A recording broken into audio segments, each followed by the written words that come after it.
Good afternoon, everyone, and welcome to News 3 Now live at 4 on this Thursday. Busy show today. We do. We got everything but the kitchen sink in the show today. So let's get started. Here's what's making news on this Thursday. The retired priest on trial for sexual assault takes the stand in his own defense. We'll have the latest from Jefferson County. The 10 leading Democratic candidates for president will meet on the stage tonight in about 3 hours. We'll talk about what to expect from tonight's debate. And what you can find in a charity clothing collection from the Duchess of Sussex. It's hard to say, isn't it? Duchess of Sussex. Let's take a look outside today. We're a little bit of everything this afternoon. A little rain, a little sun. This is the Grant County Courthouse, which is right in the bullseye now of flood warnings and tornado watches. A dark and stormy night are the weather words, and Dana Fulton is in the backyard with the rest of that novel. Right now, Gary was feeling poetic earlier. Right now, we're pretty cloudy outside in Madison, and yes, we do have some storms sliding through later this evening. An alert day still in the forecast for us due to the threat for some strong to severe thunderstorms that'll bring some high wind, heavy rainfall, and the possibility of hail, and now the possibility for isolated tornadoes along the western edge of the state. That tornado watch extending through Grant and Crawford counties until 10 o'clock this evening. We're already seeing some very strong thunderstorms in parts of Iowa and Minnesota. Flash flood watches are in effect throughout all of southern Wisconsin for the western edge until 1 a.m. on Friday, but for the rest of the area until 7 o'clock Friday morning, as those showers will be sliding through later on.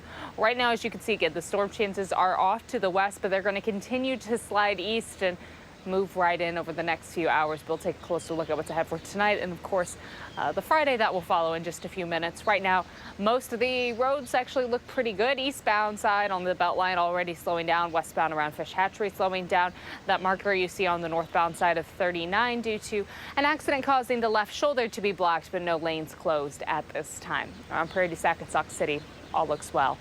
From Janesville to the Beltline, it'll take you 26 minutes, 17 minutes to get from Sauk City to Middleton, and the drive from Sun Prairie to downtown just a little longer than usual, about 19 minutes this evening.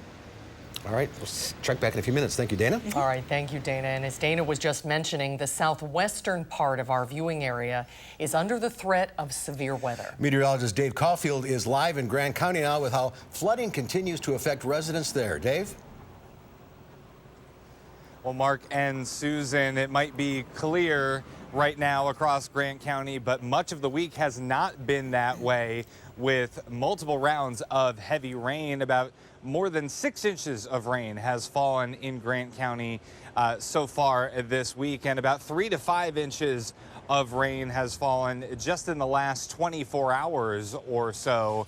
And so as a result, there is some flooding ongoing at the present time, and Sean Hines of B-Town is one of the folks affected by that flooding, and she's getting a little tired of Mother Nature. So B-Town is in between Lancaster and Cassville, and this morning the school bus had to take a detour to avoid flooded roadways to get to her house and pick up her kids for school. The farm she lives on has taken major damage both from flooding and severe weather this week, and she's not alone. And for a community that depends on agriculture, she's concerned that heavy rain is arriving at the worst possible time. Trying to keep ahead of Mother Nature before she gives us another good downpour wash in, and we're supposed to start doing corn silage here in about 7 to 10 days, and I don't know if it's actually going to happen right now. I don't think we're going to be getting into the fields. From B-Town to Lancaster, we saw multiple farmers taking stock of flooded fields and damaged floodgates for cattle. And this isn't over. Another round of potentially severe weather and heavy rain is on the way. Grant County under a flash flood watch and a tornado watch until late tonight. We'll send it back to you. Fingers crossed. Dave Caulfield reporting live from Grant County. Thank you. Thank you, Dave. The former executive director of Madison School and Community Recreation is out on a signature bond, ordered to have no unsupervised contact with juveniles other than his own children after a court appearance today. 44-year-old Jacob Tissue of McFarland is charged with 12 counts of possessing child pornography. New court documents show detectives searched hundreds of Tissue's emails, finding 12 child pornography images showing girls appearing to be under the age of 13 with adult men. According to MMSD officials, as of today, Tissue is no longer employed with the district. A retired priest charged with child sexual assault is speaking in his own defense today. William Nolan is accused of sexually abusing a boy more than 100 times over 4 years, starting in 2006. Eric Franke joining us now with the latest from Nolan's testimony. Eric? Mark and Susan, Nolan has spent much of his testimony so far reviewing his personal background, and he is still on the stand facing cross-examination at this hour. Nolan faces 5 charges of second-degree sexual assault of a child. Today in the Jefferson County courtroom, the judge dropped a 6th charge that Nolan was facing. Now, we also heard from 3 other witnesses, including Nolan's longtime doctor, who says the retired priest has multiple visible scars on his body. Nolan at one point unbuttoned his shirt in court, showing the jury a long scar on his chest from a heart surgery that he had when he was 26 years old. Nolan refuted his accuser's claims that anything ever happened between the two. Many accusations that he had sexual contact with you whilst in that office on the upper left-hand corner of exhibit number 9, right? Yes. You heard him say that? Yes.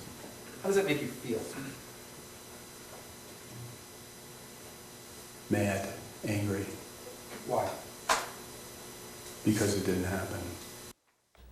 The accuser says the sexual encounters happened at multiple public places, at the church and at Nolan's home, the rectory. Nolan testified the accuser had been to the rectory twice, once for a cookout and another time he showed up unannounced and helped Nolan wash his vehicle. A Fort Atkinson police detective testified earlier that the accuser could not recollect any birthmarks or visible markings on Nolan's body. The judge now telling us that closing arguments in this case will likely happen tomorrow. Rose Schmidt is in Jefferson County. She'll have more on the trial developments at 5 and 6. Mark and Susan? Eric, thank you. You're welcome. A husband and wife wanted for murder who escaped custody last month have been caught.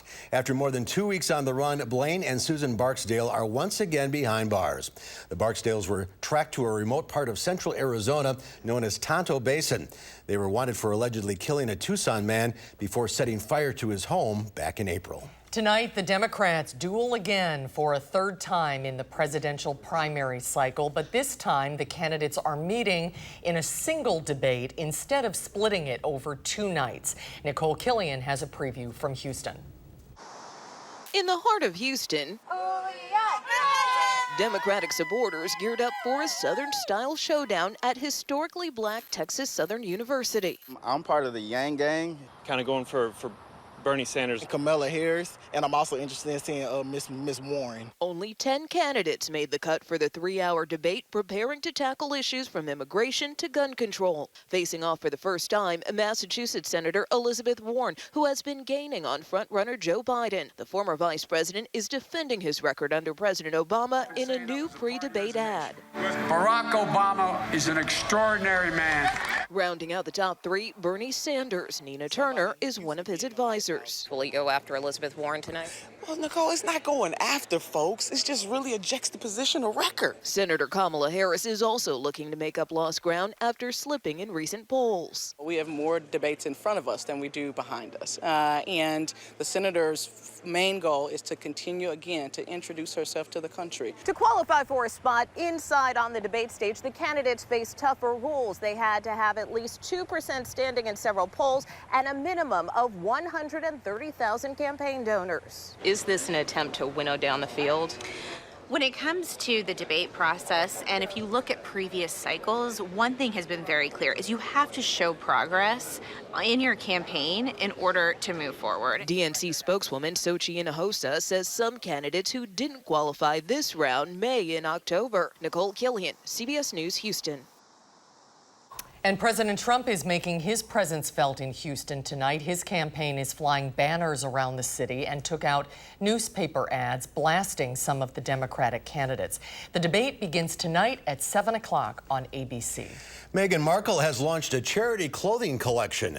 The Duchess of Sussex unveiled the collection in London, created in partnership with 3 major British brands. It's supporting the UK charity SmartWorks, which helps unemployed women find work. You'll know when you put on that blazer or that shirt or you carry that tote or put on those trousers or that dress that some other woman on the other side of this country is wearing that piece because you made that purchase. For every piece of clothing someone buys, the same item is donated to the charity, giving women here in the UK a new outfit for their job interviews. And when someone lands a job, the charity donates 5 more pieces of clothing so she has a small wardrobe for work. Isn't that a great idea? It is a great idea. Well, there's more at 4. When we come back, Hillary Clinton may have lost the election. But she certainly found her sense of humor. The former First Lady visited an art exhibit in Italy that is dedicated to her emails, and she had a good laugh in the process. That's when Live at 4 continues.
Hillary Clinton visited an art exhibit in Venice this week and poked fun at the email controversy that overshadowed her failed run for the presidency.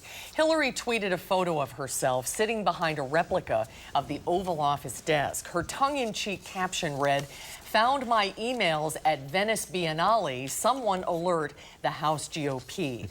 The former presidential candidate was visiting an art exhibit in Venice called the Hillary Clinton Emails. Some 60,000 pages of her messages are on display. Clinton's use of a private email server when she was Secretary of State became a key issue during her presidential campaign. Is still one of the strangest, most absurd events in American political history. And anyone can go in, they can look at them, there's nothing there. An FBI investigation found more than 100 emails from Clinton's server contained classified information when they were sent. Clinton says the exhibit is further proof that she did nothing wrong or controversial that can be found in the emails, and she's glad the display makes them accessible to everyone. Stocks closed higher on positive developments on the U.S.-China trade front. The Dow Industrials added 45 points, closing at 27,182.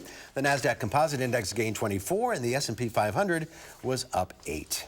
Well, September is Falls Prevention Month. According to the Centers for Disease Control, Wisconsin has the highest rate of fall-related deaths in the United States, more than twice the national rate. That is an incredible statistic.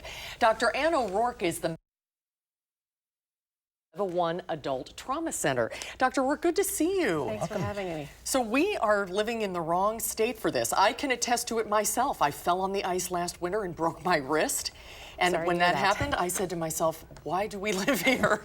But that is really a startling statistic. It is. I've lived and worked here for a long time, and I have a master's in public health as well. And it is one of these population statistics that we as a state really can't get our hands around as to exactly why that is. But it is certainly a huge problem for us here in Wisconsin.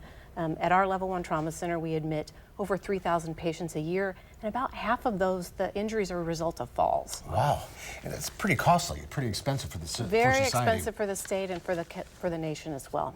When you think of fall, is people fall down. It's not that big of a deal, but it really can have devastating consequences, it really especially can. if you get when you get older. As we age, certainly we are more prone to fractures as we have osteoporosis, and it is a very expensive and really people's lives are changed very much by this. You think, oh, I just fell down, I broke my wrist, but instead imagine you fall down and you break your hip or several ribs or have a traumatic brain injury, you lose your independence, and maybe even die. About 6% of our patients here in Wisconsin that are admitted for falls don't survive their hospitalization. So how can we prevent them?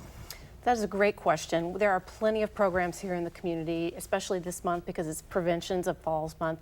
Our Safe Communities is really Dane County's warehouse for safety, and falls prevention is one of their main things.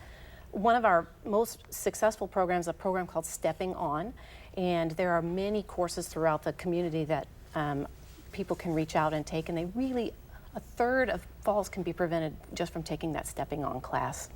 The Stepping On class, what does that involve? Like buying a good pair of yak tracks, which is what I will be doing this winter? Certainly there are some tricks about how you can make yourself safer, but some of it is also just your balance. I mean, things like, for instance, you know, as we get older, our eyesight is not as good, and when I first got my bifocals, I can't walk down the stairs anymore because I have to either take my bifocals off or hold on to the railing. Just little tricks like that, but also just helping improve your balance and knowing where your body is in space. Certain classes can help with that? Absolutely. That Stepping On class is a great class. There's some other Tai Chi for people whose balance is a little bit better. And then for people who really their balance is not good, physical therapy can help with that as well. So is it just a combination of an aging population and a harsh climate?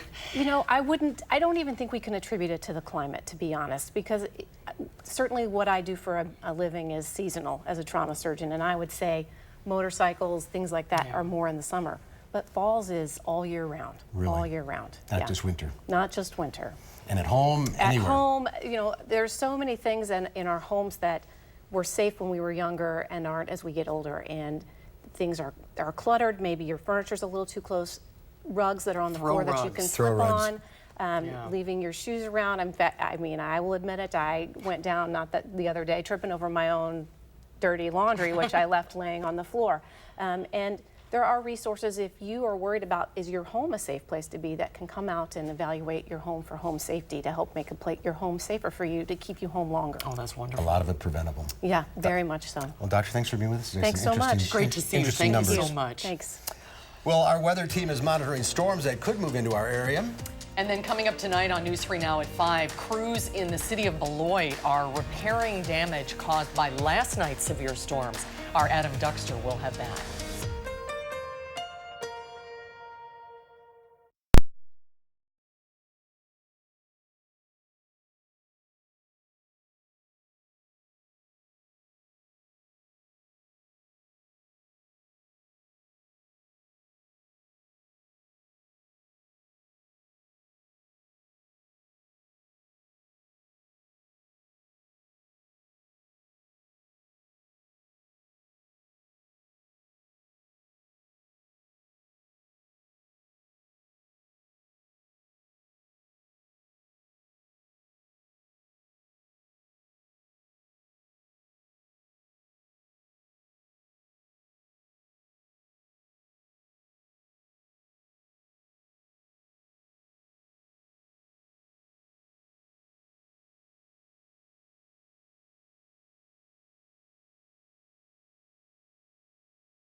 Well, take a look at this. You may be wondering how this truck ended up on top of a house in Ontario, Canada. Well, believe it or not, the whole thing was caught on camera. Dennis Lefebvre's dash cam was recording when the moving truck hit a ditch.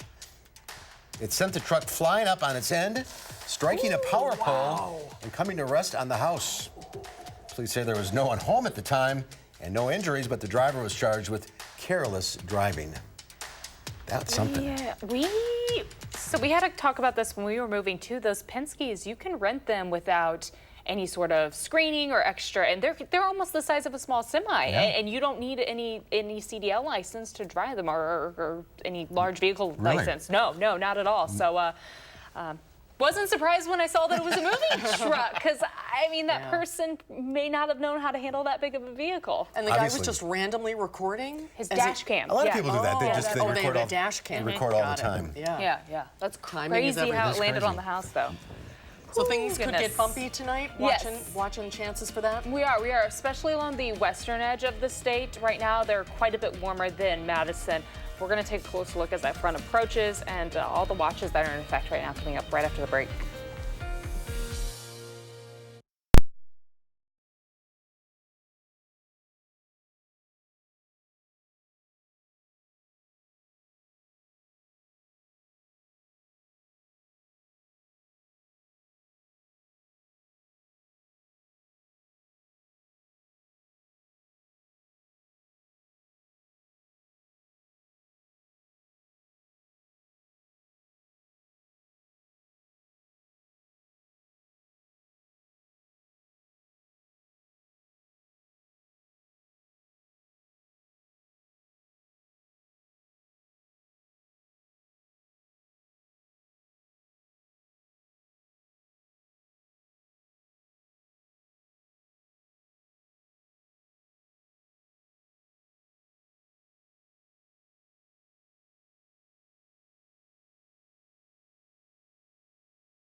Quite a cloudy sky right now in Madison, a little muggy outside too, but not nearly as warm as what we're seeing in the western edge of the state. We're at about 72 in Madison currently, but those dew points in the upper 60s, so it feels very humid.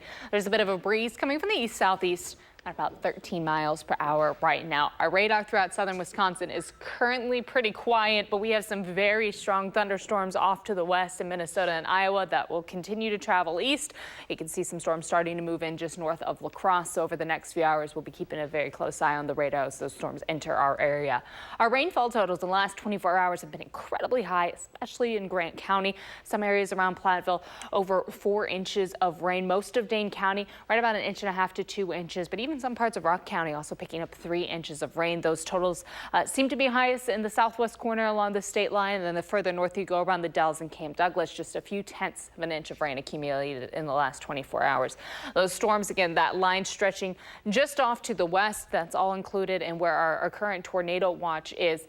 We'll be keeping a very close eye again as this cold front crosses right on over. First, we have the warm front slide through. That trailing cold front drives our storms in throughout the evening. Behind it, though, conditions are really going to improve heading into Friday and Saturday. It'll be dry. It'll be much less humid outside. It should be a pleasant end to the work week. A slight risk for severe weather tonight in that area included in our tornado watch. Right now, the rest of southern Wisconsin also under a slight risk for severe weather. The concern, though, an isolated risk for flooding as we're all under a flash flood watch until Friday morning. These storm chances come through over the next several hours. Even though that tornado watch is only for the western edge of the state, the rest of the area, again, still dealing with likely the threat for some stronger wind gusts, maybe even some isolated hail and a lot of lightning as this line comes through. For early Friday morning, we start to get a clearing sky. In the afternoon should be partly sunny and a pleasant end to the work week. Rainfall totals tonight will tack on another ½ of an inch to an inch of rain. Could see higher amounts again towards Grant County. So that flash flood watch, something we'll also be keeping an eye on. Storm chances come through in the next few hours. Heading into early Friday morning, our breeze from the southwest, temperatures falling through the 60s overnight. In the afternoon, we may see some wraparound moisture in central Wisconsin, but most of that not dropping further south. 62 for an overnight low. Again, shower and thunderstorm chances coming through overnight. That's why we do still have the alert day in the forecast for tonight with those watches in effect. A little windy outside of just the wind gusts that will come with our thunderstorms, but anywhere from 8 to 15 miles per hour. Our storm chances ending late, and then by tomorrow, we're in the low 70s. It'll be a little more pleasant outside. Partly sunny, breezy, and certainly less humid behind that cold front. Still with that breeze at about 10 to 20 miles per hour. In the low 70s for Friday, and then we steadily warm up through the weekend heading into the start of next week. Saturday in the mid 70s. We'll see sunshine during the day, but our thunderstorm chances will increase at night. Sunday morning, there'll be the chance for some showers and thunderstorms early in the day, and then a humid afternoon expected in the 80s. We stay in the 80s through much of the next work week. Our humid weather stays as well, so a little more summertime expected for next week, and then another system will slide through by the end of the week, cooling us back down to a little more seasonal weather by Friday and the following weekend. That's a quick look at your forecast. All right, keep an eye on things this evening. Thanks, Dana. It's almost the weekend in the 608. Madison Magazine Associate Editor Joel Patnod is here with what's going on around town this weekend. Hi, Joel. Hi. Summer is hanging on. The street festivals are continuing. Exactly, and we've got a couple. Yeah. So both I always have to make sure to be careful. It's the Monroe Street Festival and the Willie Street Fair. So something for both the west and the east sides. They'll both be packed with vendors, food, and beverage carts. The Saturday-only Monroe Street Festival is it'll be very kids-oriented with tons of activities, including face painting, a sidewalk art contest, a bouncy castle, and animals from the nearby Henry Viola Zoo. Local groups, including the Forward Marching Band and Mad City Funk, will play on the music stage outside Trader Joe's. But then meanwhile, we have the 42nd Annual Willie Street Fair, which takes place both Saturday and Sunday. Can also be counted on for excellent food and great live music. As far as the latter, there's 4 music stages dedicated to world music, hip-hop, and folk, all played primarily by Madison bands, and they'll keep the street jumping all weekend. Also Saturday of the Willie Street Fair, it doubles as the Madison World Music Festival. Oh, that's interesting. What is that? Yeah, so that's a 2-day affair as well. That starts Friday night, or Friday afternoon from 3 p.m. on, but at the Memorial Union Terrace. These are musicians and dancers from Italy, Cape Verde, Peru, and Chad, bringing their art and culture to the terrace. But then on Saturday, those performances move to Willie Street, and those artists on Saturday will be from Brazil, or Sunday rather, from Brazil, Madagascar, Niger, Honduras. And then they go back to the terrace for the headliner, Angolan singer and dancer Vivalda Dula. That is a lot of music. It is a lot of music. How about some comedy? Yes. So Nick Offerman, best known as the grumpy libertarian on Parks and Recreation, is bringing his one-man show to the Orpheum tomorrow night. In addition to being a comedic actor, he's an author of 3 books, a boat builder, and a skilled woodworker.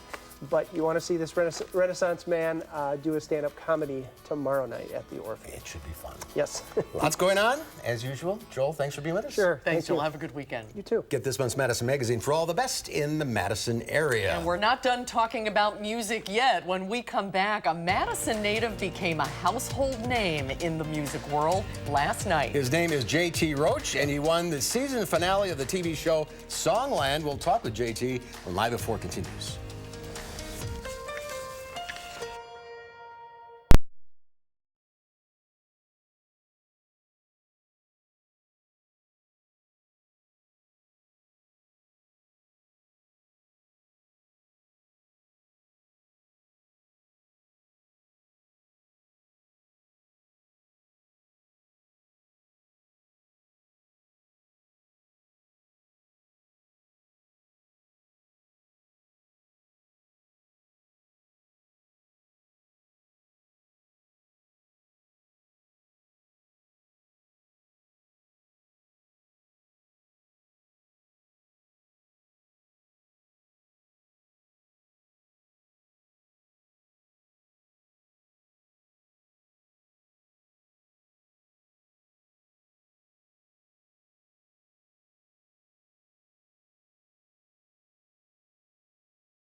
This is a live look at the UW campus on this Thursday afternoon.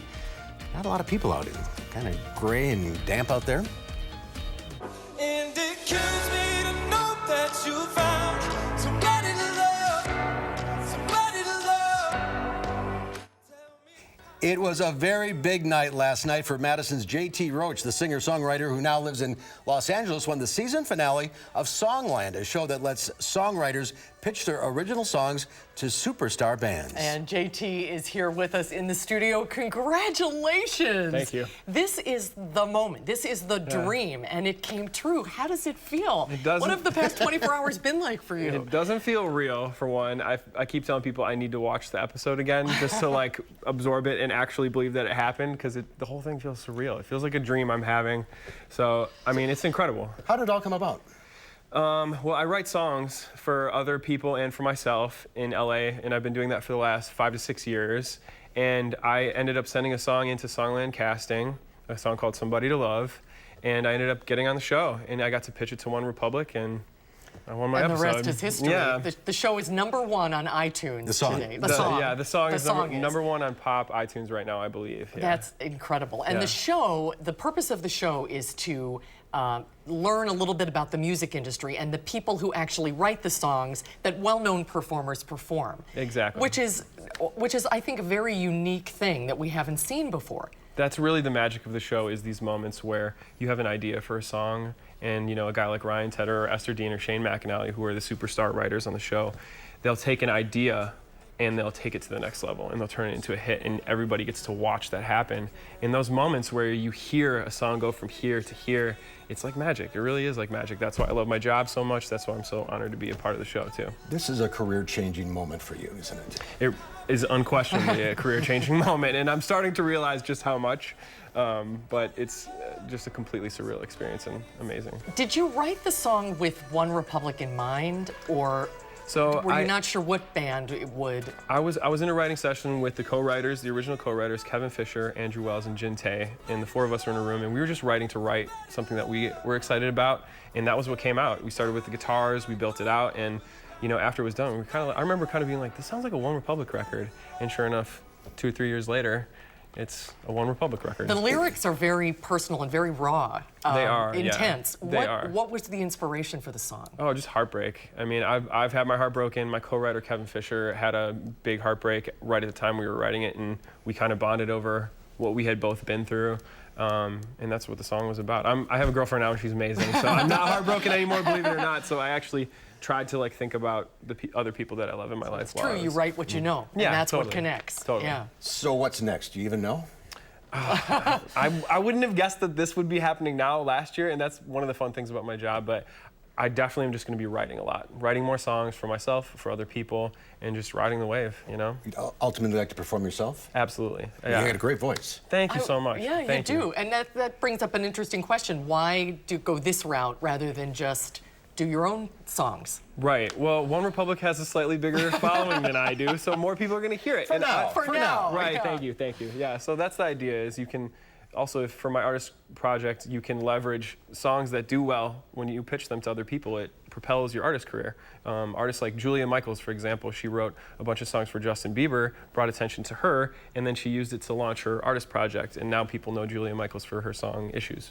So, what was the experience of doing the show like? It was amazing. NBC's amazing. The cast, the crew. It was amazing. And it's season 1, so it was kind of a question mark, and you don't totally know what you're getting yourself into, but the more you get into it, it's they're really trying to tell the story of what it's like to be a songwriter, and it was incredible. And you had to sit on this information for quite a while. The show's taped. I did, and it's such a relief today. It's like a weight off my shoulders. I've been keeping it a secret forever, but I won my episode, everyone. Congratulations. Yeah. Continued success. You had a big family party, and everyone is so proud of you. I mean, it's really exciting. Thank you. It is, yeah.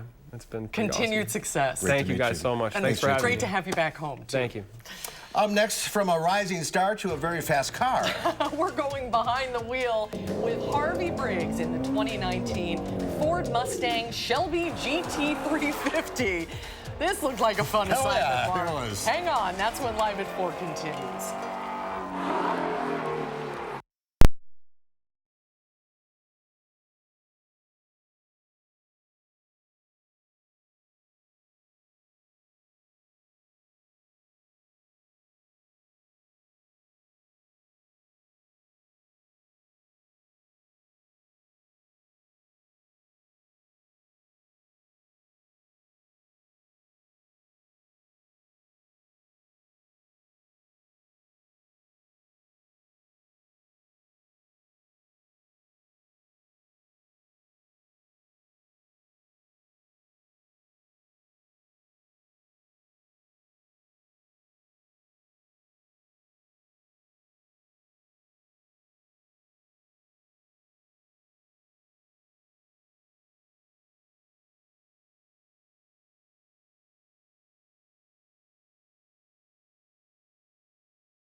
Right now, the Beltline looks as usual, thankfully. No major hiccups. The east and westbound side both moving okay. Eastbound, though, a few more folks on the side of the road, so it's going just a little slower.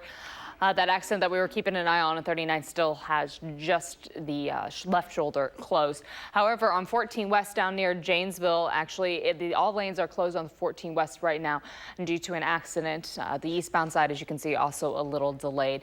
Looking at the Beltline again, the eastbound side seeing significant delays stretching past John Nolan towards 39 and 90. Westbound, a little slower than usual as well, but no accidents. For Prairie du Sac and Sauk City, a little slower heading in on 14, but once you start getting closer to Baraboo, things do look okay. From Janesville to the Beltline, it'll take you 26 minutes, 17 minutes to get from Sauk City to Middleton, and a little longer than usual. Some Prairie to downtown, about 18 minutes this evening. That's a quick look at traffic. All right, Dana, thank you. This is video of an Air Force test of a hypersonic sled, 6,599 miles an hour, or Mach 8.6. It was shot at a 10-mile test track at the Holloman Air Force Base in New Mexico. The track is used to test hypersonic weaponry and is the longest of its kind in the world. Even slowed to half speed, it's almost impossible to see the sled during the test. What if we slowed it to a quarter speed? Not even close. Air Force officials did not release details on what was being tested. That's pretty cool. Good grief. Well, speaking of speed, Shelby Mustangs have been around almost as long as the Mustang itself. The first Shelby GT350, the brainchild of Carroll Shelby, debuted in 1965. From 1965 to today, Shelby and Mustang have interwoven their legacies. Time to buckle up and go behind the wheel with Harvey Briggs in the 2019 Ford Mustang Shelby GT350. We're at the Madison International Raceway again. Right. Remember last time we were here and we were in a car that you didn't expect on the track?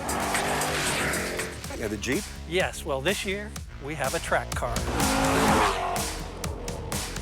And what a track car it is. Behold, the Mustang Shelby GT350 in a Rest Me Red. Ford calls it Race Red, but we all know better. The 526 horsepower engine is nicknamed Voodoo, for heaven's sakes. I think it's appropriate because it is kind of magical. All the engineering done on this thing to make it go faster. And then they do things like this, put this big brace across the top to make it stiffer. This beast will behave off the track. Why, look, there's a back seat, even a trunk. So you've got this handy truck lifting wing here. I mean, sure. No, you can put a couple bags in here, go for a weekend trip if you want, but you're not going to put anybody in that back seat, really. It's for insurance purposes only. Can you drive this on the road? You can drive this on the road. I wouldn't recommend driving it on the road when it's raining heavily. I've driven it in a little bit of wet, and road manners aren't great. It can be fun, but you have to know what you're doing. Those Michelin Pilot Sports Cup 2 tires made specifically for the Shelby don't help in civilized driving. Look at these tires, Mark. Do you see how little tread is here? That's not because they're worn off. That's because these are designed for the track. So you want less tread so there's more rubber on the road. Our replacement set of tires will set you back $1,700. But when you hit the track, who cares? So this is what it's made for. This is what the Mustang is made for.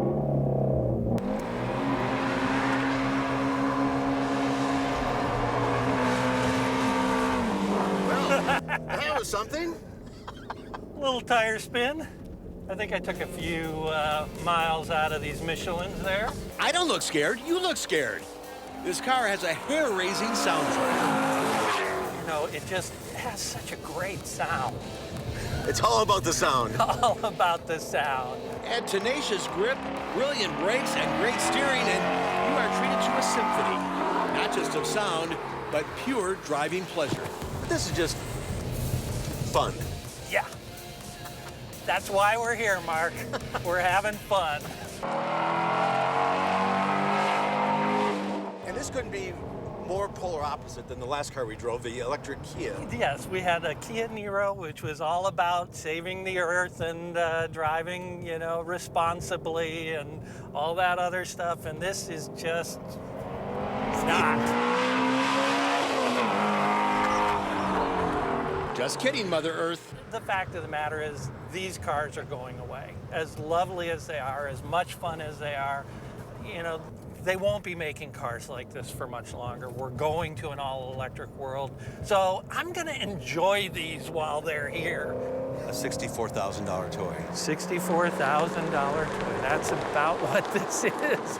And as toys go, this is probably one of the more fun I've ever played with.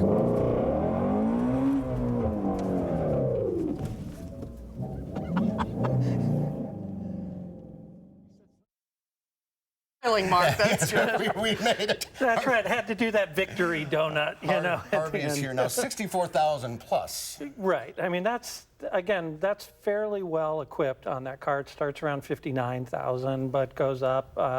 You know, there are other things that you're not going to get in that car, like good gas mileage. We're talking, you know, about 14 miles an hour, or miles per gallon around town, 20 on the highway. So there's a gas guzzler tax. Yeah, on the you car. pay an additional $1,300 just because you're using so much gas. But it's so much fun. It did look like fun. And only a 6-speed manual. Only a 6-speed manual, so if you can't drive a stick, you can't drive that car. And it's really good. It's probably my favorite American car right now. If I had to buy anything, you said, you know, here's the money, go buy a new car. That might be it, even with Wisconsin winters. I was just going to say, it's challenging. Well, you find a garage. And but it's the growl, it's that sound. No, the engine sounds great. And the scary part about it is the 526 horsepower version is just the start. Later this fall, they're launching the GT 500, which will make 760 horsepower. And that one doesn't have a back seat. No, I'm going to go drive that in a couple of weeks. I'll let you know how it is. Were you scared, Mark, or how'd you feel in it? No, I trust him. No, I know that. The first thing he says, oh, I forgot the helmets. But we were on a close track. We should thank Madison International Speedway for their generous hosting. Yeah, they're great. They, you know, invite us out there, and it's really a nice place to test a car like that because I can do the things on the track with that we really shouldn't do on the street. Yes, that's right. Like donuts. Exactly. All right. Well, that was fun, Harvey. Thank you. Thank you. Good to see you, Go to ridesanddrives.com for more on this car and all the other cars we tool around in. We'll see you next time. Yep. And we'll be right back with the final check of your forecast.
Could be a rough night. Could be a rough night. We're already seeing some very strong thunderstorms in parts of Iowa and Minnesota, and they're moving right along the western edge of the state. So here's our Doppler track right now. Notice a lot of lightning. I'm going to turn that off so we can see our severe thunderstorm warnings, those orange outlines up towards La Crosse.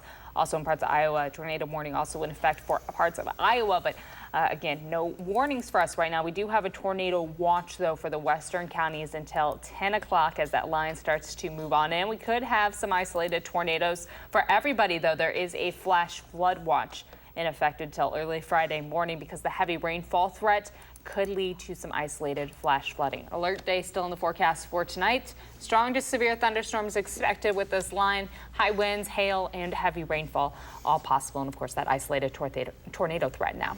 So we'll keep an eye on it and break in as needed. Yep. All right, Dana, thanks you. Thanks, Dana. Tomorrow here on Live Before, we'll preview Madison's second annual Fitness Week. You can check out 25 different workout studios for $25. And it's Friday. That means our canine correspondents, Lola and Louie, will have the top animal stories of the week. That's coming up tomorrow on Live at 4.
In today's Final Touch, it's the case of the missing pacifier. A crime spree in a baby's bedroom is caught on camera. Bree